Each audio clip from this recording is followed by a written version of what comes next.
Американскиот претседател Доналд Трамп и првата дама на Соединетите Американски држави Меланија Трамп со средба со кралицата Елизабета II ја започнаа својата посета на Обединетото кралство. Откако беа официјално пречекани во Бакингамската палата од принцот Чарлс, претседателот Трамп и неговата сопруга имаат заеднички ручек со кралицата. Секако во согласно со очекувањата, уште пред да пристигне во Лондон, посетата на Трамп веќе доби епитет на контроверзна.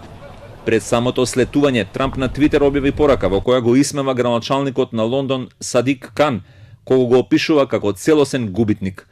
Во истата порака, тој сепак најде време да подлече и дека се радува на посетата на Велика Британија. Градоначалникот на Лондон претходно оцени дека Обединетото кралство не треба да го користи црвениот тепих за Трамп. Портпаролот на Кан оцени дека детските навреди треба да се под нивото на претседателот на Соединетите држави, додавајќи дека Трамп е најдобриот пример за заканата која носи со себе крајната десница во целиот свет.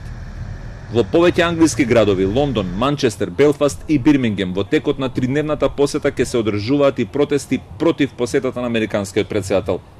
Сепак, шефот на британската дипломатија Джереми Хант најави дека британската влада ќе организира фантастично шоу за американскиот претседател во текот на оваа недела. Well, he is a very controversial president, and we've all got used to that over the last 2 years, and there are no visits from President Trump that don't have unexpected moments. But this visit is also about something else, because 75 years ago, we had more than a million American troops on British soil, all prepared to risk their lives to defend our freedom. Официјалните разговори меѓу Трамп и британската премиерка во оставка Тереза Меј ќе започнат во текот на утрешниот ден, а на дневен ред се очекува да бидат прашањата како климатските промени и кинеската технологија од Huawei.